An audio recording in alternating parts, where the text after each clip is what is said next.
I just want to reinforce one thing in the work that Jyoti is doing. So Jyoti showed me some statistics about UCSD campus, about mental well-being, mental health problems, in our student population also. And I couldn't believe the high percentage. So I asked my daughter, who goes to NYU, that what do you think? What do you hear in your campus? And she gave me even more astounding numbers. And the more astounding aspect of our college campus today is not about whether people have ADHD or anxiety or depression, which is concerning. But to me as a parent, the more concerning thing was how our children, how the young people are being over medicated. So my daughter told me, and I don't know, obviously it's not verifiable, but at least 50% of the people she knows, the students she knows, are having some medication or the other, either for depression or anxiety or ADHD or something like that. So while we hear of other, crises going on, this is a big crisis going on in our campuses. And thanks, Jyoti, for bringing it to my attention. And I think that what you are doing, hopefully, it will have huge impact. Even if we can do some quantification, and based on that quantification, some reversal, without having to medicate, right? And that will be huge for students. Thanks. So, Xueshi will be talking about another application. Yes. Hello everyone, I'm Xueshi. It's my pleasure to present our work here. Today I will talk about enabling ultra-low latency wireless 6 degrees of freedom VR using predictive intelligence and edge computing. In this presentation, I will talk about two of our ongoing projects on immersive experiences and applications. One is the predictive pre-rendering approach we developed for 6 degrees of freedom VR, and another is enabling 6 degrees of freedom esports spectator mode. Before we start to talk about our projects, let's take a look at the challenges in VR. Currently, head-mounted displays, we call it as HMDs, still have many limitations, either tethered with PC or computation bounded. To address this challenge, we try to figure out how to enable lightweight, mobile, and high-quality VR. One good approach is to shift rendering procedure from HMD to the Azure cloud and then stream videos to HMD. So here is an example for the edge-based solution. The motion as well as other controls will be transmitted from the user. Then the field of view, we also call it as FOV, is rendered on the edge. After that, we transmit the rendered video to the VR glasses. So this would take at least one round trip and rendering time. The edge-based wireless VR requires very high bandwidth and ultra-low latency to avoid dizziness, which is really challenging. We propose to do a predictive adaptive streaming on the edge for 360-degree video and 3DOF VR. By predicting head motion, we can pre-render and prefetch predicted view accordingly to address the latency as well as the bandwidth challenge. These figures show the difference between 3 degrees of freedom and 6 degrees of freedom VR. In 3DOF VR, user can have head motion, changing their viewing directions, while in 6 degrees of VR, users can have both head and body motions, changing both their viewing directions and positions. We have developed a head motion prediction-based adaptive streaming solution for 3 degrees of freedom VR. Now, in this project, we aim to address latency challenge for 6 degrees of freedom VR. From the motion data to a video frame displayed on the HMD, latency includes time for head motion transmission from HMD to server, view rendering, video encoding, video transmission from server to HMD, and video decoding on HMD. Since the latency requirement to maintain a good user experience is within 20 milliseconds, it is quite challenging to address this latency challenge. So our approach is based on the predicted viewing direction and position, pre-render the user's view. In that way, when predictions succeed, the rendering latency can be eliminated. However, the key point of this solution is that whether we can do such a good prediction for both head and body motion, especially prediction for body motion requires much higher accuracy than the head motion, because for head motion prediction, error can be greatly compensated by streaming larger view in high quality, but we cannot do similar thing for the body motion prediction. In this slide, we will present a diagram for our proposed system. Firstly, from the user to the edge device, we will transmit the head and body motion and controlling command. On the edge device, the edge will predict the motion for the next time point based on the past body and the head motion, then pre-render the predicted view using the predicted viewing position and directions. Cache the predicted view on the edge. When head and body motion arrives at the edge device, if the predicted viewing position and directions is correct, we will do this determination. Then we will stream the predicted pre-rendered view immediately. So here we stream it immediately. Otherwise, we will render the actual view and then stream. Thus, we can see that more accurate we can achieve in the motion prediction, more latency we can save using our proposed method. And this slide describes the data set we collected. We collected data set from 20 users, which includes 840,000 sample points of head and body motions. For setup, we take HTC Vive with wireless adapter as our HMD and the communication equipment. The corresponding sampling frequency is 90 Hz. We implement virtual museum and virtual room as our 6 degrees of freedom VR applications. As this figure above, we can see that virtual museum has 3 rooms, where this virtual room is larger, to a larger space to explore. There are multiple courtyards as well as halls. User can explore the whole virtual space freely, either by walking around or by pointing at a place with a controller. Specifically, we set up 3 sessions for each application, where we want to consider different motion patterns. For instance, when users walk around, there is continuously changing in both head and body motions. That is to say, the viewing directions and position change continuously. The speed of the head motion and body motion also change continuously. Well, when the user uses the controller to teleport from one place to another, the viewing position will have a sudden discontinuous change. This sudden change is difficult to predict, but one good thing is that the users are always expect a latency more than 20 milliseconds in this scenario.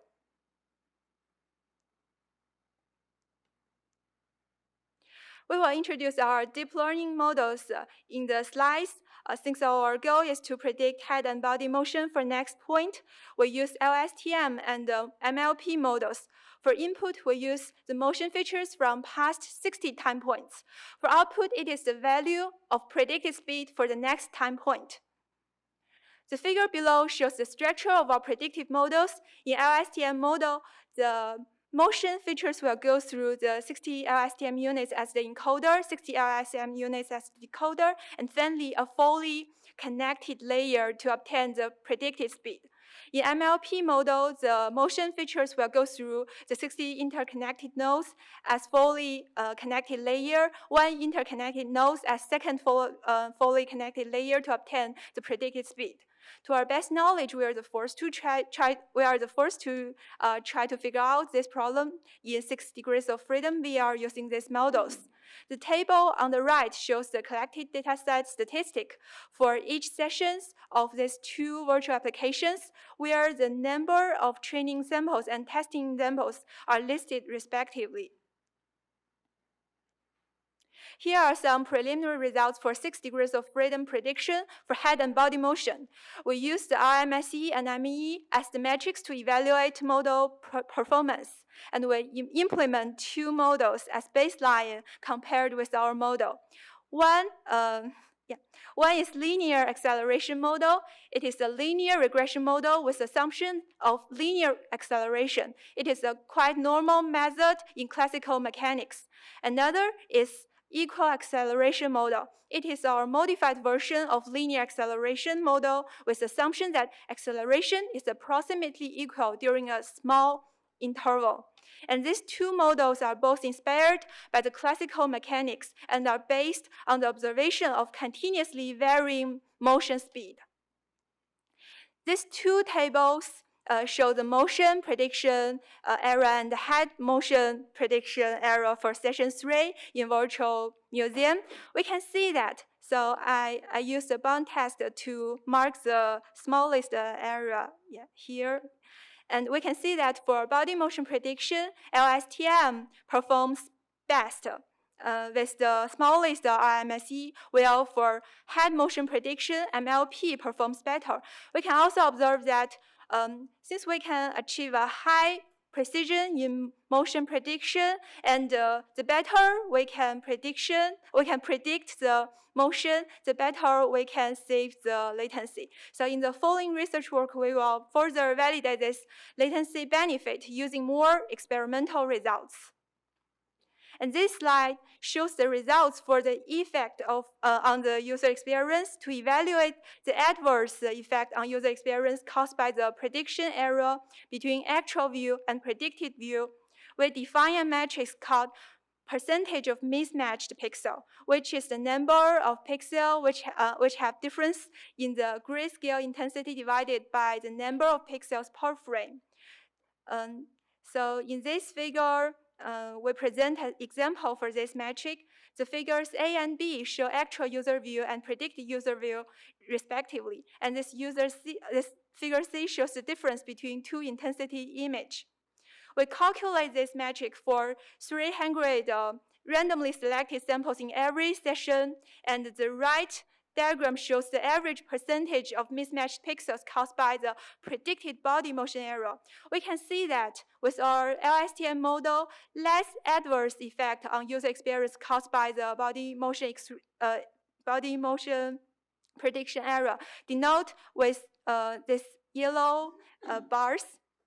And the average percentage of mismatched pixels can be smaller than 1% in both these two sessions.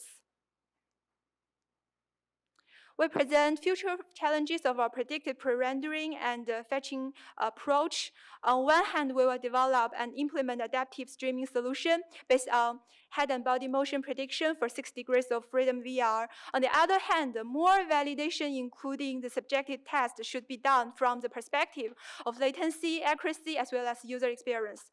Apart from these, more efforts can be made to adapt our method to new applications, including transfer and online learning, as well as some prediction on the hand motion. Yeah, because you need to use your hand to control that controller.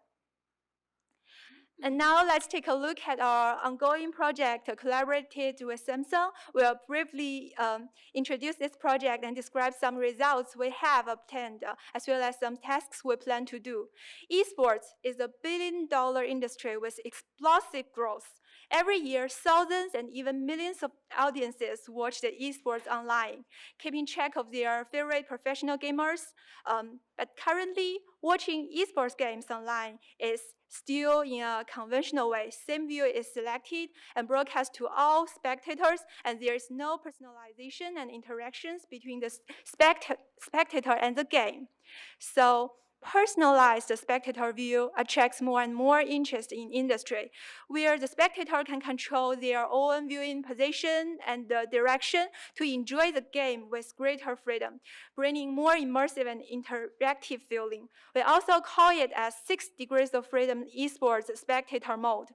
In the figure below, we present a system architecture for it. The player's action will be sent to the game server and then transmitted to the 5G MEC engine as the game scene updates.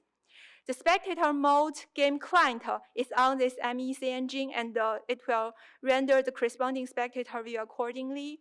The view direction and the viewing direction and viewing position can be controlled by the command sent from this client to the MEC. Using this system, the spectator can view a personalized spectator view on own client device.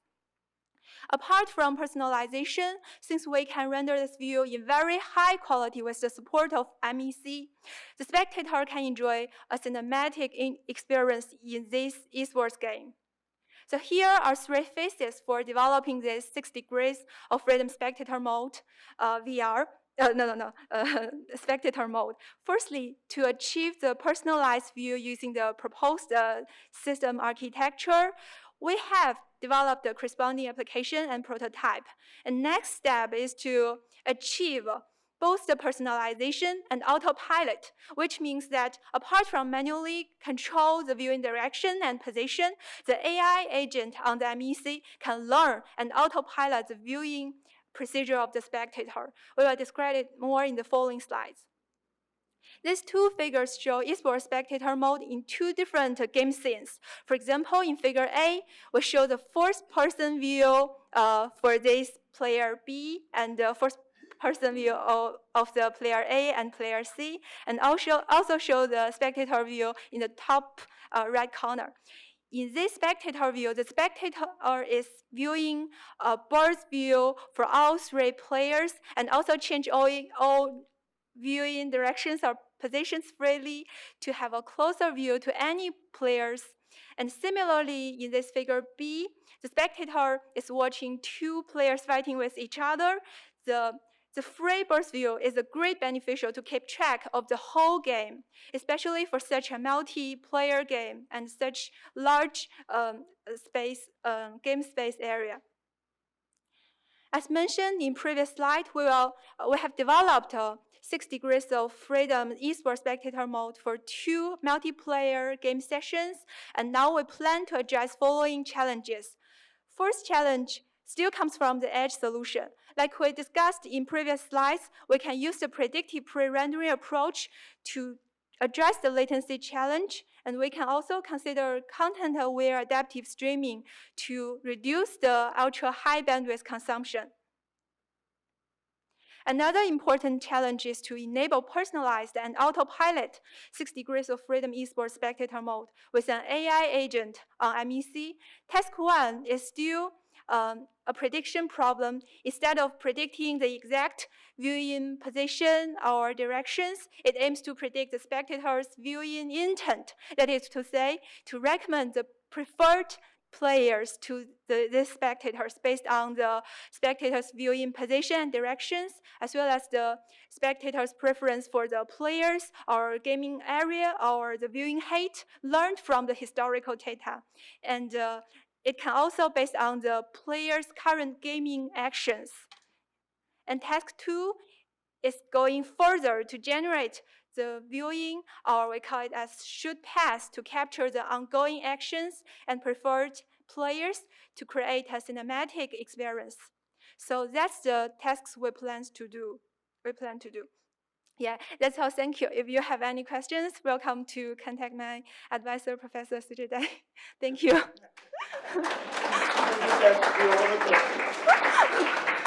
No, so we can ask Xueshi questions. She will refer to you. Any questions for Xueshi? Xueshi, and I'll mention something about Xueshi also.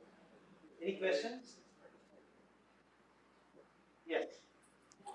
Yeah, I guess I have 2. Okay. The first one is the predicted latency requirement of 20 milliseconds. Mm-hmm. How confident are you in that measure that it needs to be that number or not a smaller number or a faster number, and what would determine that number? Okay, so now we just predict the frame for next time point. In our project, it is for 11 milliseconds, so it's 11 milliseconds ahead.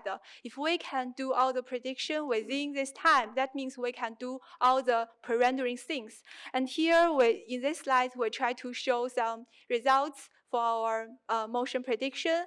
I think with this slide as well as this slide, we can show that our prediction can support a good user experience by less difference between the actual view and the predicted view. Yeah. No, but I think that his question, I think the question specifically is that how do we know that the latency requirement is 20 milliseconds for head and body motion? For, suppose there was no motion at all, then of course, it can be anything, right? But when there is a head motion and or when there is a body motion, and when they are both together, if we deliver the video in 21 milliseconds, would that have any ramifications like feeling dizzy, or how is 20 milliseconds a golden number? Yeah, yeah. So if I may attempt, so we in the initial days of our work, like for about a year, all we were doing was coming up with a lot of those days 3DOF applications and doing subjective studies and trying to figure it out what might be the right, because you'll hear various kinds of numbers from 10 milliseconds to 30 milliseconds, and yeah, 1 millisecond also, right. No, that's I don't think that's needed. But in AR VR, what it becomes magnified is the proximity at which you are seeing things. So the brain really expects very very fast turnaround time. For these kind of applications, with the subjective studies we have seen, 20 milliseconds seem to be comfortable, but there can be applications where it can be much more demanding, right? So I think that it will be application dependent, and I think that it will be great to have a study, and maybe we'll not, I don't know whether we'll do it or not, but a study which classifies. We tried to classify between, like, for instance, gaming related VR versus classroom, like, virtual space VR versus other VRs. If you remember that we tried to classify, and they have different requirements. Esports, I don't know what the requirement will be. It depends upon what kind of glass you are using, how you're projecting, all those different things. But I think it will be good to have a study like that. It's not there, so we sort of fish for numbers. Any other suggestions or questions? Okay, so before we wrap up, I just wanted to mention one thing, that we are very proud of Xueshi, because she earned something which is very prestigious. She earned the IEEE Vehicular Technology Society 2019 Jack Nuber Memorial Award. So we have recognized her on our website and all that, but I thought that it'd be good to recognize her here also. Thank you.